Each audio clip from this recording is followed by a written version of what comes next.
Hello, everyone.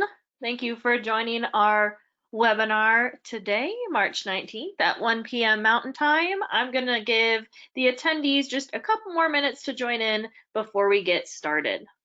So just a minute or two, and then I'll go ahead and do a little introduction and then get the recorded Solar 2019 Wise Luncheon speakers started.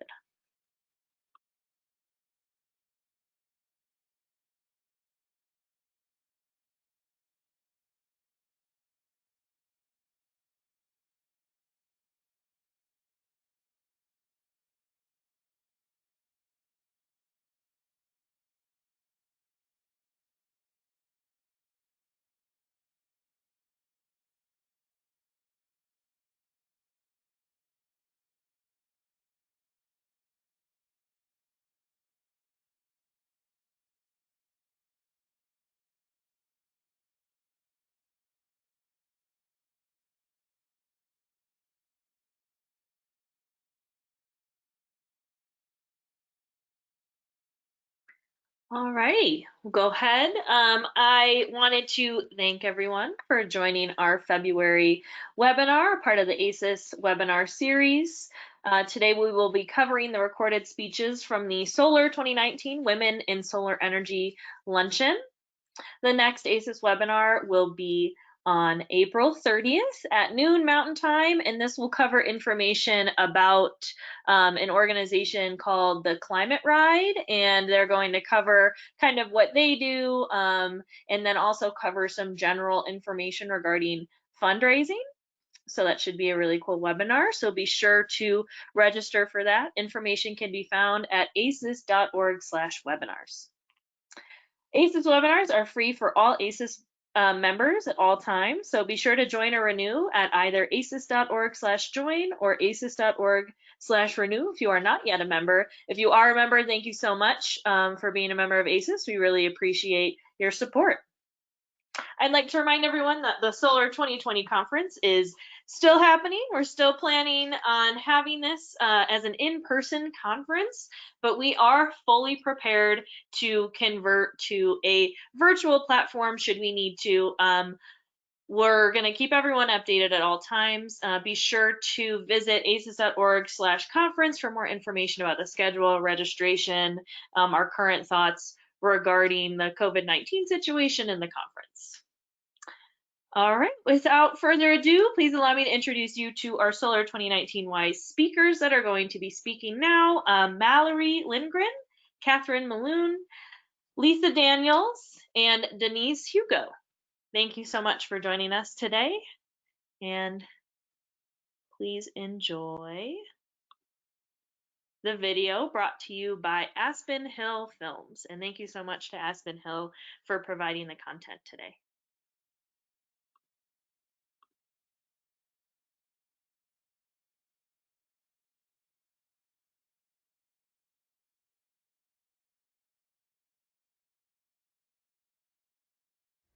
So a little bit about Westwood. Just kidding, we're not actually here to talk about Westwood. We're here to talk about me, for better or worse. There we go. So I'm a leap year baby who has orange hair, not red. My degree was in hydrology. I am not a licensed engineer or surveyor. And my pronouns are he and her, or she and her. There we go. These are my surveyors, my husband and my two kiddos. This is them installing solar on their roof. This was their idea, so I'm really proud to have normalized renewable energy in my home. And this is me at Space Day in preschool. Not Halloween, Space Day. So an indicator that ever since I was in preschool, or even when I was in preschool, I was an overachiever. So if there's anything that you take away from my presentation today, I want it to be this. This idea that maybe you've been given your mountain to show others it can be moved. Maybe you've been given your mountain to show others it can be moved. So I'm going to, oddly enough, start up my conversation about my colleague, John. So the path John has taken at Westwood, my company, is well established and frequently traveled. To be clear, I have the utmost respect for John. He has ran through the company. But I'm introducing you to him today because he's representative of a lot of our colleagues at Westwood. And same with the industry, the power industry, surveyors, engineers. EIT, PM, PE, maybe some of you have heard of these titles. So this is my journey at Westwood.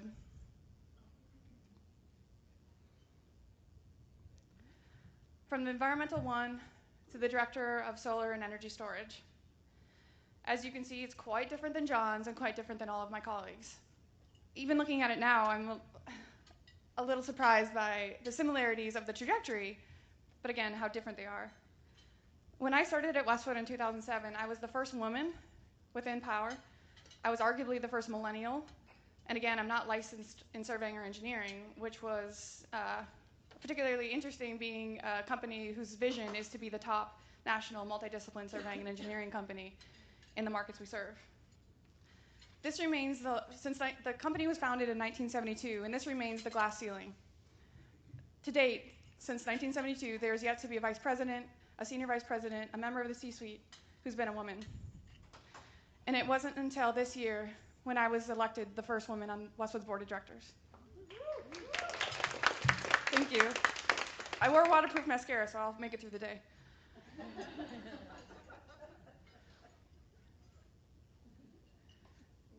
So of the 8 titles that I've held at Westwood, 5 of them have been new the first time that I had them.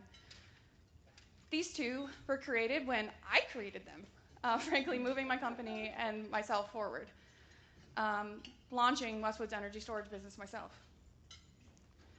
These 3 were created when, frankly, I didn't meet the qualifications or the perceived qualifications of any of John's roles. Whether or not I actually wanted them, maybe that's a little bit more up for debate. Again, I'm not a licensed surveyor or engineer. I didn't want a PE, right? But it was hard not to envy the clarity, the ease, the salary expectations, right, that came along with some of, the known path, the known bias. At the time, it was hard to see if I was climbing a path to the top or even somewhere worth blazing, or just, maybe right back down the other side of the mountain. Being the first woman in renewables at Westwood also came with its own challenges when climbing that mountain. This is the time that I was pregnant or breastfeeding. I was on maternity leave when I was asked to become associate and negotiate my paperwork. An associate at Westwood is your first step of being a leader and being a shareholder. I was visibly pregnant when I became a shareholder, and so when I was in a ceremony like this, in front of all my peers, whether it was just me or everybody else, it was a visible difference of how, thank you. It was visibly difference of how I was to them. And to Westwood's credit, I made shareholder in 8 years compared to John, who did it in 7. And so it's clear that they promote based on merit. And I was made director of solar in 2016, again when I was pregnant, and we knew going into it that I was going to miss my first SPI. So if you were to ask me how many times I thought about leaving the industry, leaving engineering, staying at home with my kids, yeah, it would look like this. Same would be true if you ever asked me if I felt strong enough to make the climb. Again, maybe you've been given your mountain to show others it can be moved. So if you were to ask me, maybe it's cliche, but if you were to ask me why I stay, what motivates me, it's all of these ladies. These are my colleagues at Westwood. It's for the women, but it's also for the men and women who will come behind me to pave a new path within the company. I know that my journey stands for something more than my own personal success. The challenges that I've faced, the barriers I've overcome, being on maternity leave, being pregnant, anything related to a Me Too movement will make their journeys easier. As much as I may inspire them, they motivate me. And to those of you in the room who have budgets, so this picture in the bottom left, the 5 of us were on our journey out here to Grid Alternatives to do their women-only build. And one of my colleagues in the car said, "Oh my God, this is the first time I've ever traveled with another woman from our organization." And we all, holy shit, wow, that was the same for all of us. And so we documented it. And I just still can't shake the different experience, the music, the conversations, running to Target to tampons, whatever. We were together, and you had different experiences being together as women and women only. So to those of you who budgets, keep that in mind. Yes, it costs more to send another person, but it's worth it. I also stay motivated because of all of you in this room, those of you who show up. And I also stand for those who are going to come after us. The one thing that's helped along this journey is forming relationships with other women in the organization, or in organizations across the industry, because, again, I didn't have them at Westwood. I didn't have someone to look up to that was a woman. So, mentoring, sponsoring, championing, getting involved in organizations like RISE, locally, nationally. I challenge you, as you make your climb, to think about everyone who's empowered by watching you climb. Aspiring leaders need role models. So maybe you've been given your mountain to show others it can be moved. That's it.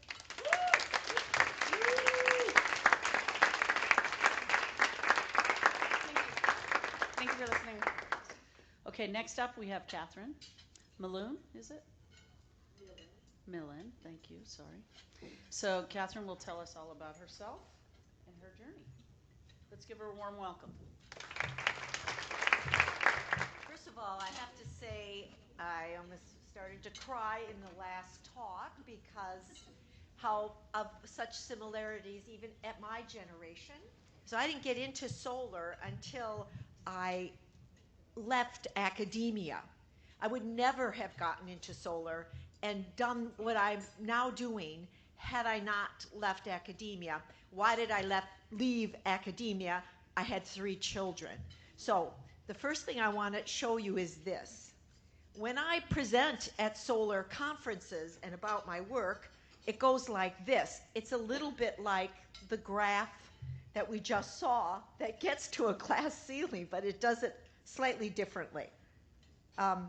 So I'm going to say a little bit about my work. So I'm an anthropologist. I'm a legal anthropologist, so my focus in anthropology is on commons, which is things that everybody shares. So how do people govern that so it can be equitably shared? How did we do it in the past? How do we do it in different cultures? How do we do it in modern property systems? And with regard to solar, I consider solar energy as rather the sun shining for everyone as a resource. It's a resource that's a common property resource, like air, water, and some of the other things. But it doesn't have property forms yet that allow us to own it collectively and do things with it as a common property. So anyways, that's my background to coming to solar and viewing it in that way. But I'm going to kind of get to my personal story a little bit to explain it. And I should also say that, again, my job in the last 10 years, what I've been doing is trying to build an institution, an ownership model for solar energy that's based in trust law. So community trusts. So what I've been doing is trying to create a way to own a panel behind the meter or in front of the meter. So with either solar garden model, whatever where the assets from a common property, the sun shines for everyone, can be owned and delivered to a trust, so they can be monetized behind the meter, electricity from the sun monetized behind the meter and into and then the monetized benefits going into a trust, and the trust delivering that money into a program in a low-income community. And in trust law, I mean, if some of you are familiar with trust law, you think about, how one generation in a family trust, sets up a trust for the next generation, so that when you make up some rules, you've got some money you want the grandparents put aside, and when their grandchild turns 18, according to the trust agreement, the rules of the trust, that money will be released to them, to that next generation. And it's a way of doing intergenerational equity, and I'll talk about that a little bit. But usually it's used for all kinds of things. It's never been used for solar energy.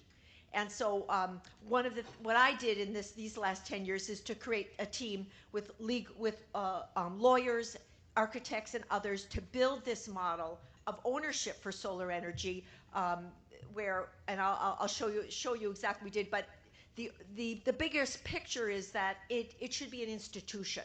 It should be something that endures. And but what's interesting for, I think, this luncheon today is really how did I actually get into solar? And again, it was because of my 3 kids. So I just did a panel this morning showing the whole project to everybody. We had the lawyers from the legal team. We have computer scientists working on it that are students, building apps and things, tools for the trust. I work with the University of Arizona School of Art. They're doing all the public art. They're called Solar Commons. And all the solar commons have public art, and then we had a scaling model. So all of this is what we talked about. But here's how I always start. 10 years ago, I had a really beautiful idea, which was to use this idea of community trust ownership, which comes from my other work. And I thought, the sun shines for everyone. We were going to build, this was in Phoenix, we were going to build a light rail in Phoenix around 2009, and it was going to go in that corridor, was going to need a lot more electricity. And also, that was a very poor area of town. Often happens with these new corridors that are opened up. So that would displace a lot of people, a lot of small businesses, and a lot of affordable housing. So the idea was, let's put solar along the light rail, own it as a trust property, community trust. It will put electricity into the grid, and it will hold that those panels as trust property. The beneficiary of the trust are going to be all of those small businesses and affordable housing, things around the corridor, so that they had an income source. And so, thank you. And we won the U.S. Green Build Legacy Project that year in 2009 for the beautiful idea. And then I raised the money for the beautiful idea. And everybody loves the beautiful idea. How do you make it work? And what I usually do right now is I just go like this. 2018, last year, is when we got the first prototype interconnected to the grid. It works. It works, we did it. It took 10 years. I skip over that. And I just go to the numbers and how it worked and how Rocky Mountain Institute did our analysis and a number of other things. But what is really key in here is those 10 years. And there's 2 things. One is that having a beautiful idea compels people and me to keep moving, because it was about social equity. It was about taking something that belonged to everybody and keeping it and creating a tool with my skills that could keep it in the community. But the other thing was that I'm an anthropologist. I never would have touched anything like this had I not had to leave academia. Why did I leave academia? I had 3 kids. My first kid was born in 1994, and there were no other women I was at Rice University. There were no women in the social scientists who were social scientists who had children. And so they wrote the first maternity policy for my son in frickin' 1994. Who would have thought? 1994. So then I had twins in 1996. So now I've got 3 kids, and I'm trying to keep going in academia. We created maternity leaves. They were very modest. You could barely keep your head above water as you were doing this. I was nursing. I was doing the whole thing. We ended up moving to another university. That university in Phoenix didn't respect the maternity leaves that I had so fought for. And so I, working on behalf of creating a place for women in the university who are going to both use as, what famous congresswoman said this, they were going to use their uterus and their brains, that create a place, a safe place for us to do that. And so I had to then bring a suit, or rather the Office of Equal Opportunity brought a suit at the university, which of course we settled, the university settled, but all of that struggle, which will, for women, if you have to fight for something like this, two things: you're going to get kicked out, you're going to be labeled somebody who is, a troublemaker. And the other thing is that, or I don't know, that's actually sufficient. It's going to be very hard to get a job again. I'm back in academia now, but when I was out during that time of that struggle, I was watching a Little League game with friends and kids, and sitting next to somebody who was involved with solar. And he asked me what I did, and I said, well, I work on common property. And he said, do you think solar could be a common property? And we sat there watching the game and came up with the solar commons idea. And then, from that was 10 years then, I would say, of where we got the money to do this, and I didn't have any institutional support. I put the money in fiscal agency. I was a fellow at a think tank that was trying to move ideas about commons into action. And these people were really helpful because I didn't have my community anymore in the academia to work with. So I was, finding communities, I would say, for women as well. The beautiful pictures you had of your colleagues, also made me want to cry, because it was very hard outside of an institutional setting to find your supporters and to build your teams. I can tell you, on and on, going for those 10 years, going to the city council meetings, trying to get in the right of way, trying to make this public. It took a long time. It took a lot of work. Going back into academia, then after everything was settled with the maternity leaves, I was able to start to build this in the community. I'm not sure, I've got a couple other points here to say. Just a couple minutes. All right, good. I just want to wrap up by saying that I think that there's a slower path that can be taken.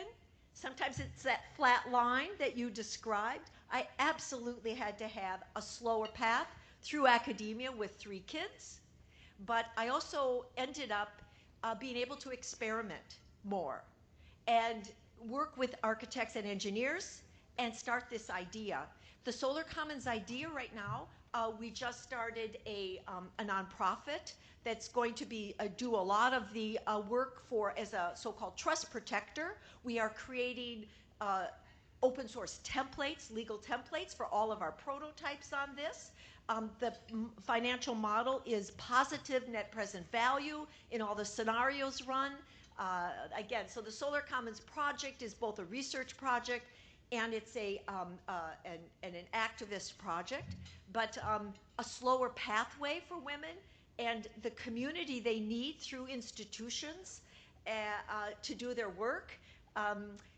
This is going to look different if you have children. And I guess I'm here to tell you that after 10 years, it's great that it's successful, and it's great that it could be done with a slower pathway. So thank you.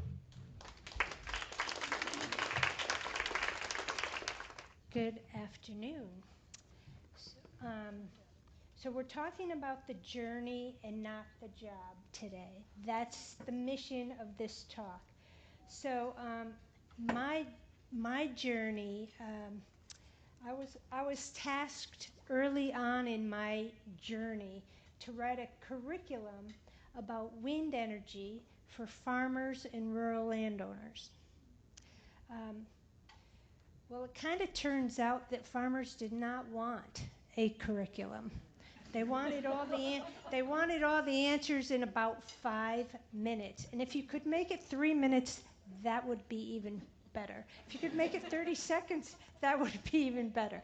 So I had to get really creative about what I was trying to do. I was trying to impart information to farmers, rural landowners, and rural communities about wind energy back in starting in, I'm going to just, instead of saying the year, I'm going to say the internet did not exist. Okay? Okay? So just close your eyes. There are no cell phones. And I can remember going to a class at the Science Museum of Minnesota to try to figure out what the internet was and how to use it. And I was going to have to learn a programming language to even log on, okay? That's where I started, okay? So wind energy information didn't really exist in the form that I was looking for. And it didn't exist other than in books or in person. Those were our choices. You had a book or you could talk to somebody in person.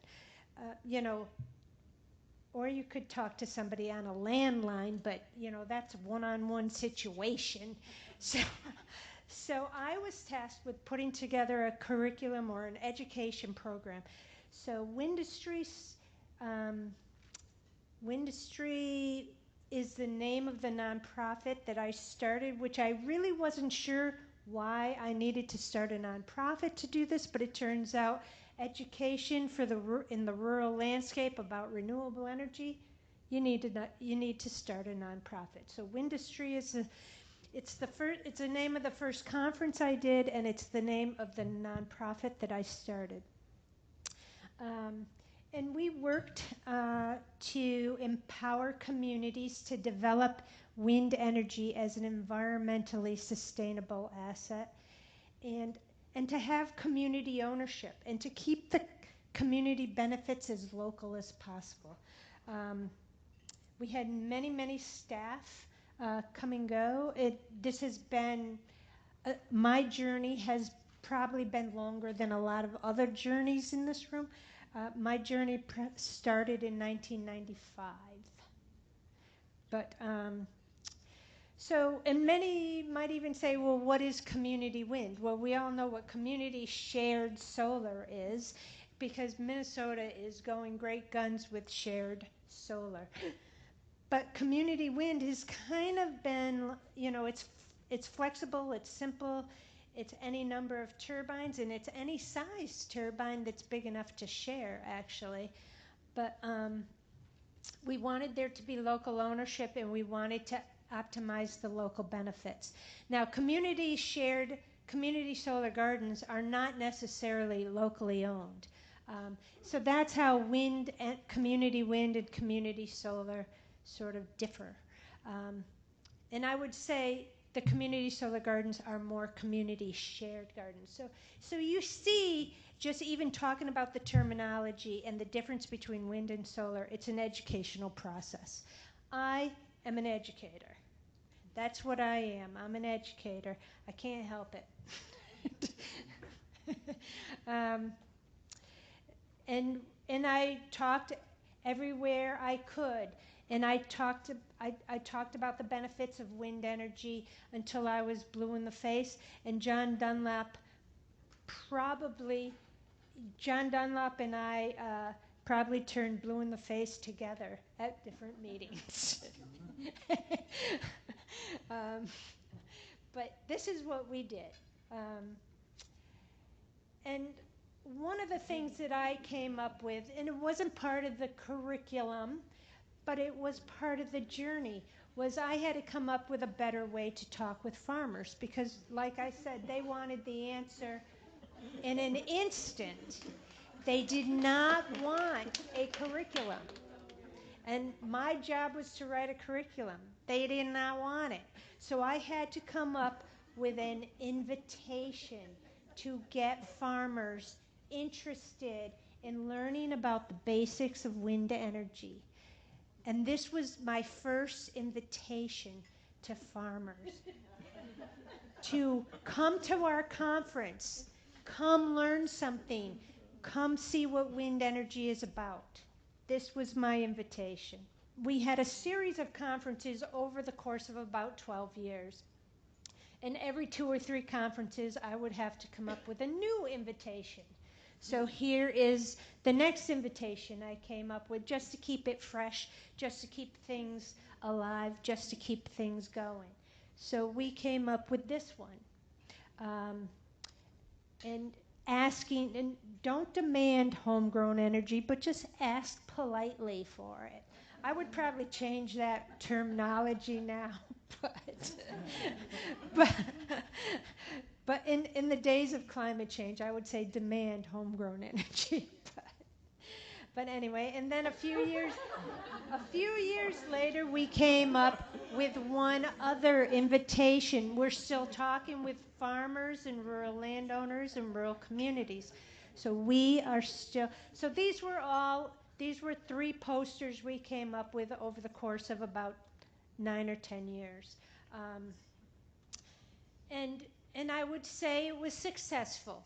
The invitation was genuine. People saw that we were offering them authentic access to good information and to work with us.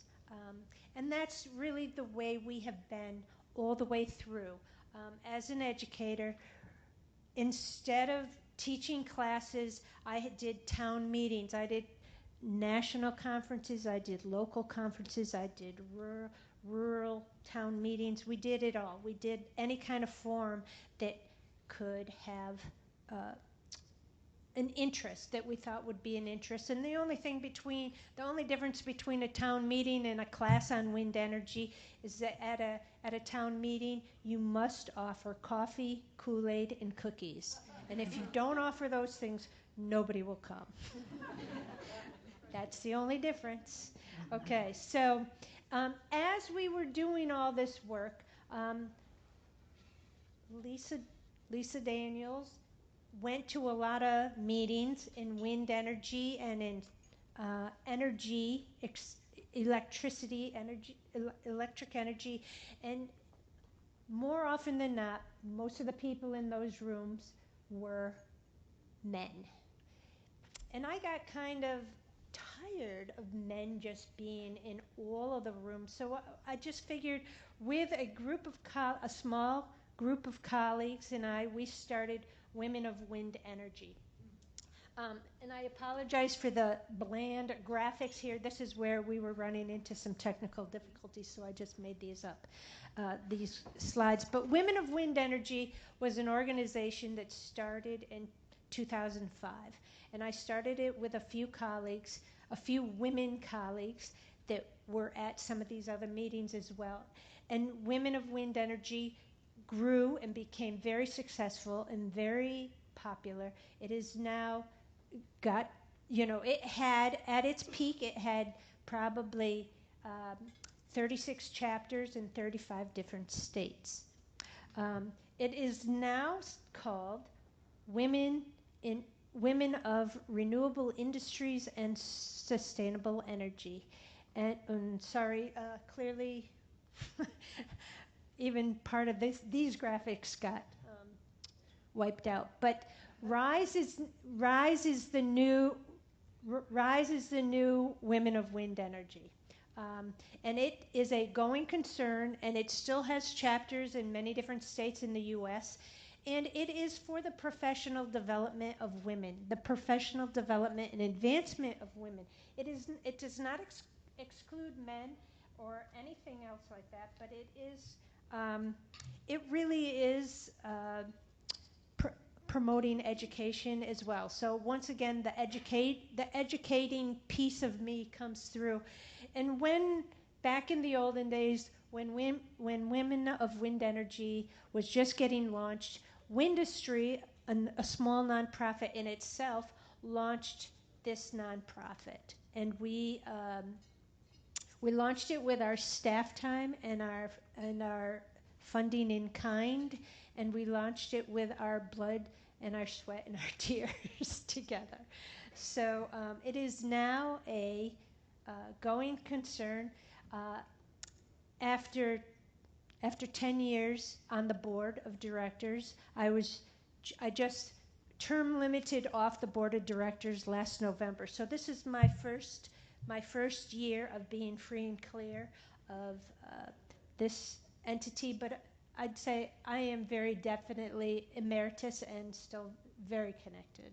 And the work is very good, so I invite you all to check out RISE and get involved where you can. There's mentoring opportunities, and there's being mentored. You could be a mentor or be mentored.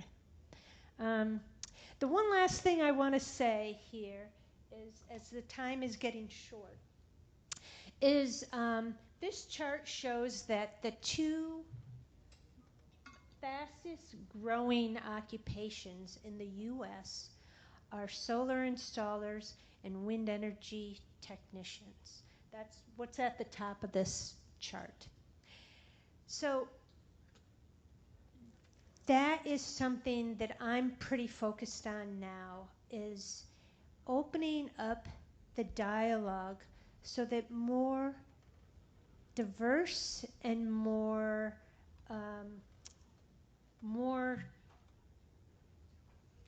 different populations can get involved with wind energy and solar energy as we grow these industries. Climate change is something that I bring into most of my conversations, and it's kind of ironic that this is a solar conference, because as this is a solar conference, you can see my background is in wind and renewable energy and that side, but I have just started working on my very first 6 megawatt solar project development here in Minnesota. So I'm wearing two hats. I am going to stick with trying to educate new audiences and bring new people into the renewable energy field.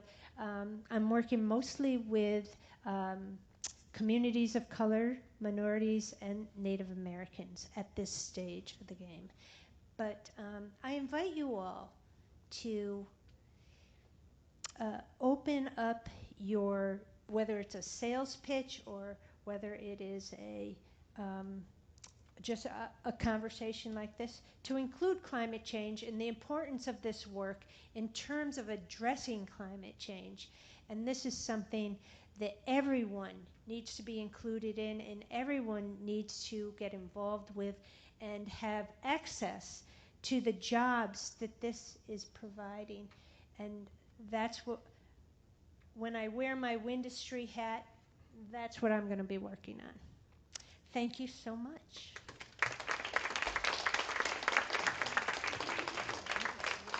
Well, first of all, I'm going to do a mic check here. Can you hear me okay? Yeah. Okay.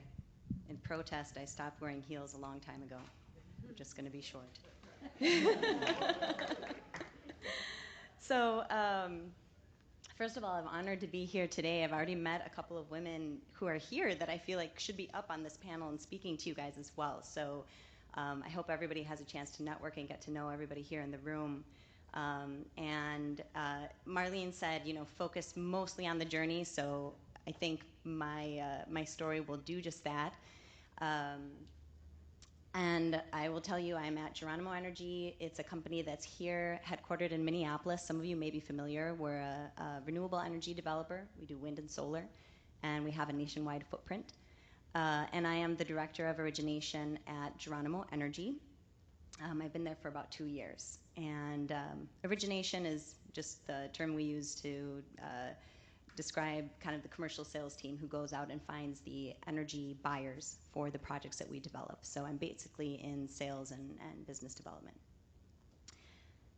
I don't know if everybody can see the picture up here. I was digging through lots of old pictures trying to pull together some visuals for this presentation, and I came across this picture, and it's on Facebook because one of my friends took it. The reason why I paused when I was looking through all these pictures on this one is because unfortunately in my career and in my path, I haven't always had a female executive or that vice president that you could look up to as a role model.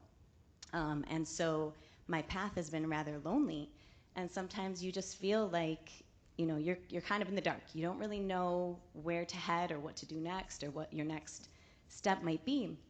So, a little bittersweet, this picture, But the caption that my friend put on it was actually, "Excuse me while I sparkle." So lighten it up with that. And that's just to kind of set the stage. Thank you. So a little bit of inspiration as a kid. My mom is originally from Panama, and most of her family is still there.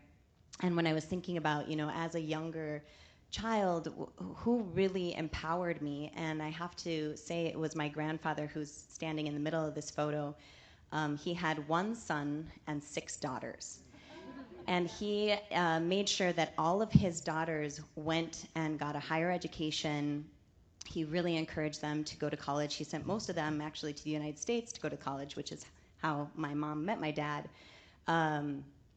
And he wanted all of them to have a decent career path. And when I was younger, this is me, I'm in my grandma's arms on the left side of the slide, on the right side of the slide, left. But he used to sit me down, and he was always interested in whatever I was interested in at that time in my life. So I had taken up flute lessons, and I really loved playing the flute. And he would sit me down, and he would say, "Let me tell you about the greatest flautist that ever lived. He was Cuban, and let's listen to his music. And, I think he started playing the flute when he was around your age." And it didn't matter if the person he was telling me about was a man or a woman. He was just kind of saying, you can achieve greatness, and you can do whatever you want. And he never put me down and said, that's not really interesting, or that's not a good path. He just supported my interests and kind of elevated that. And I think, to paraphrase Abraham Lincoln, he said, whatever you are, be a good one. And that's kind of what he did for me. So my path into solar and renewable energy is a little unconventional, I'll say. I grew up in Minnesota, and I went to Northwestern University, which is in Chicago, so my background is really kind of Midwest. When I was at Northwestern, I studied political science and international studies, and I think at that time I thought I would be an ambassador and work in the Foreign Service. In the end, I did not. I went into a consulting firm and worked crazy hours and hated my job, and burnt out pretty quickly. And so I decided to move to Spain. And that's the beautiful image you have here is Sevilla, which is the capital of Andalusia in Spain, and that's where I moved. And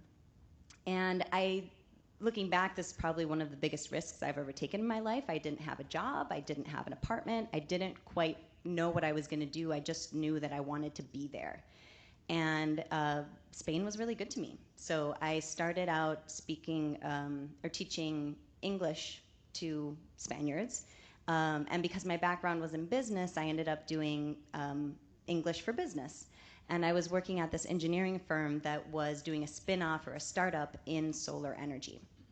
And the job opportunity kind of went like this: hey, we're heading to a trade show, and it's in Germany, and could you help us prepare in English for this trade show? And I said, yeah, I can help you with that. And then they said, I think, why don't you just join us at the trade show, because you know what we do, and you could just represent the company at this trade show in Germany, and you speak English, and so it'd be really great. And I said, well, yeah, I can do that too. And then, like, the day before the trade show, they said, we want to hire you. You should come and work for us. And so I said, well, yeah, sure. So that was how I got started in solar. And I worked at that company called Energes for about 6 years. When I started, I was kind of this business relations rep. And 5 years later, I was the managing director of the entire firm. And we were doing solar work across 4 different countries in Europe, and had a staff of about 50 people. And it was a great experience. And I want to pause really quick to talk a little bit about the situation in Spain and other countries, kind of these more macroeconomic things that actually support women in their careers. So in Spain, maternity leave, you have a couple of options. You could take like a 4.5-month maternity leave, which is mandated by the government, and it's fully paid. So it doesn't matter what company you're working at, you're gonna get it. And so you can take that 4.5 month and then go back to work part-time, because you might still be breastfeeding, or your baby might have needs.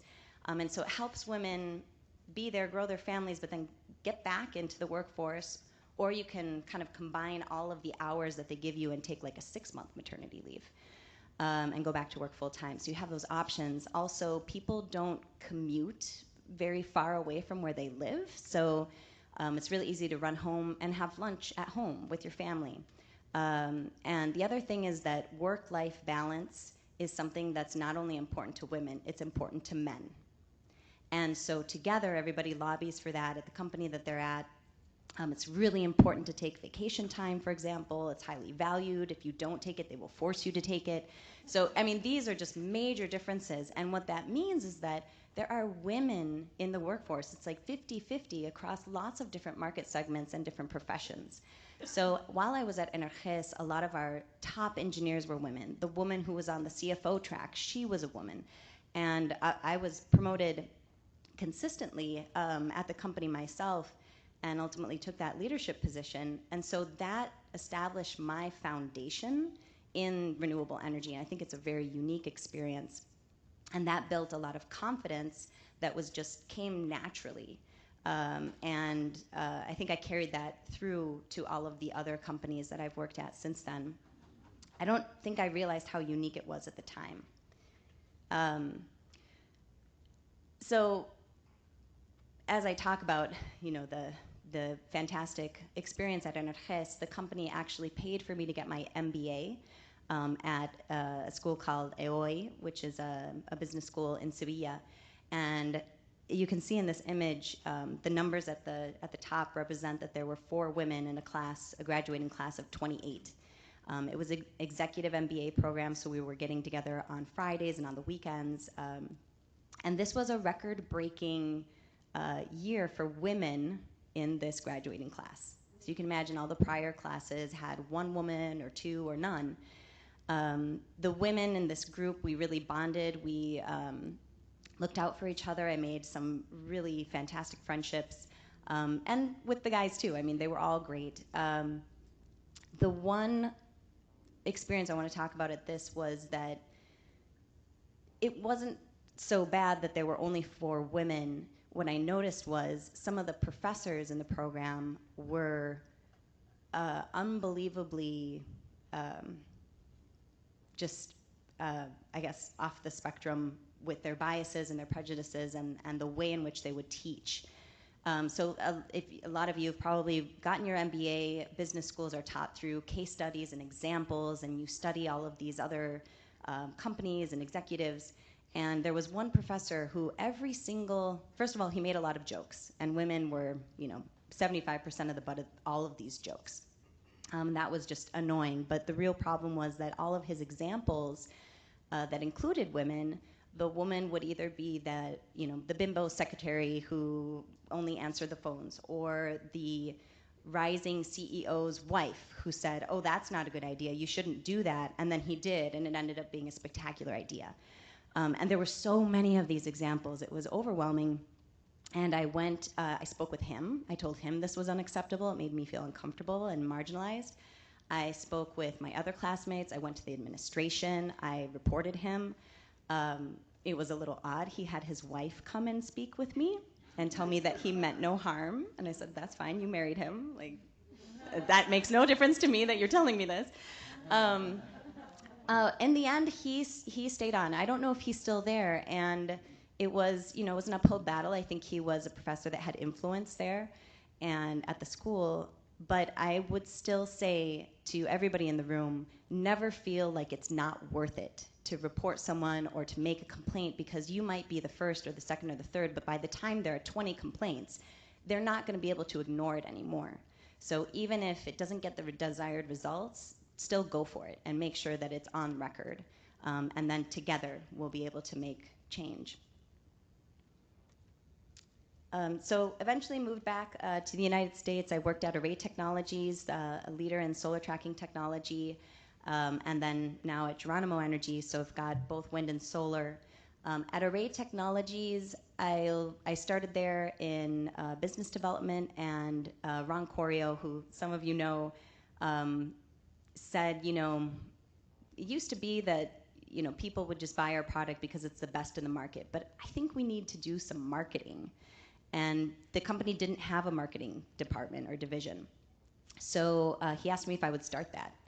And I didn't really know. I'm not a marketing expert, but I said, well, yeah, I'll step up to the plate. I'll figure it out and I'll do it. And so I did. I started the marketing department at Array Technologies, and basically during my time at Array Technologies, we grew to be a global company, and we're eventually running different marketing campaigns across 6 different continents. So that was a great experience.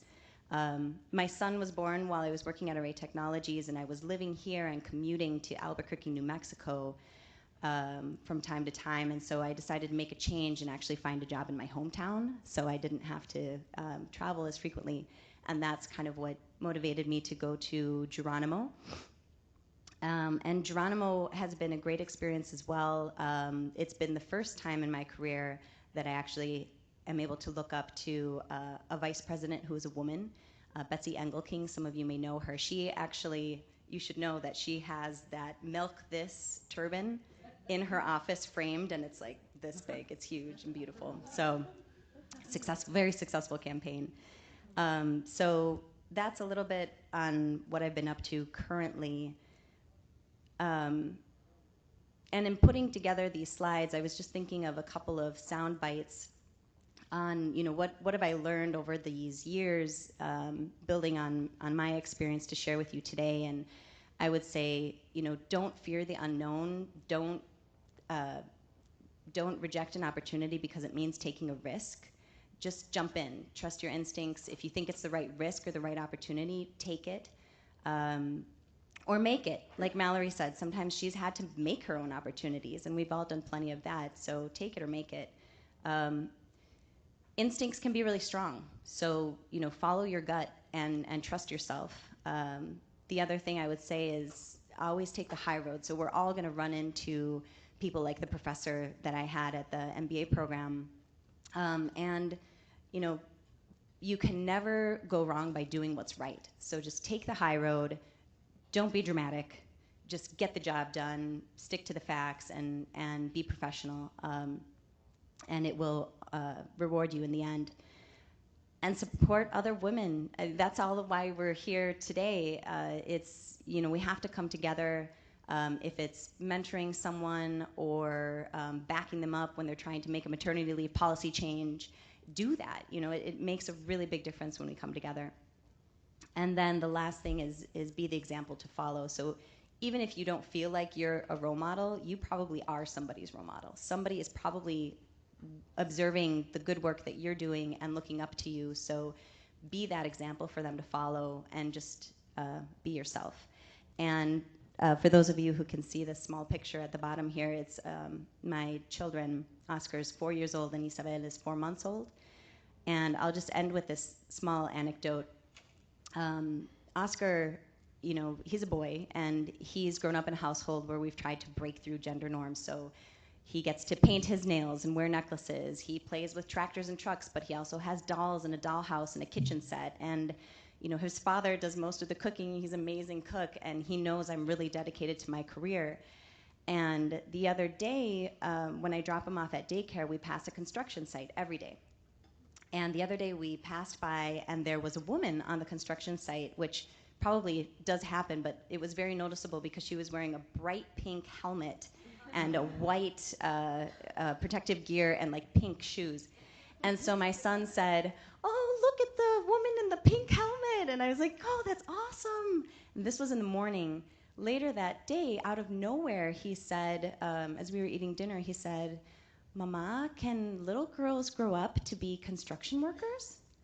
And I was just shocked that he would ask such a question. And so I jumped right in and I said, "Of course they can, like the woman who we saw today. And there are lots of women who are construction workers, and they're really good at their job, and of course they can do that." And I was kind of shocked and really focused on that one example. And thank God my husband was there, because he said, "Oscar, little girls can grow up to do whatever they want to do.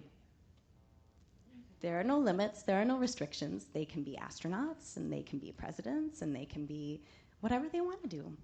And so, we have to teach future generations, because even if we think we're doing enough, they're surrounded and inundated by examples that even just after 4 years, they think that that's normal to not see women in a certain profession, and it's not. So we'll just keep educating and keep moving forward. Thank you.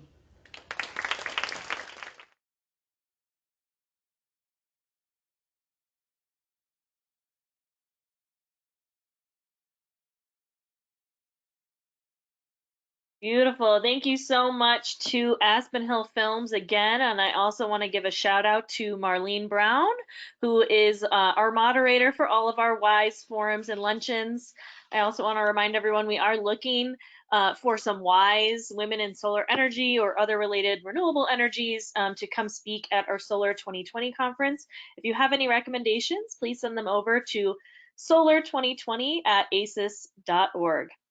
Thank you again so much for joining us today. We will have a recorded version of this webinar available to everyone soon.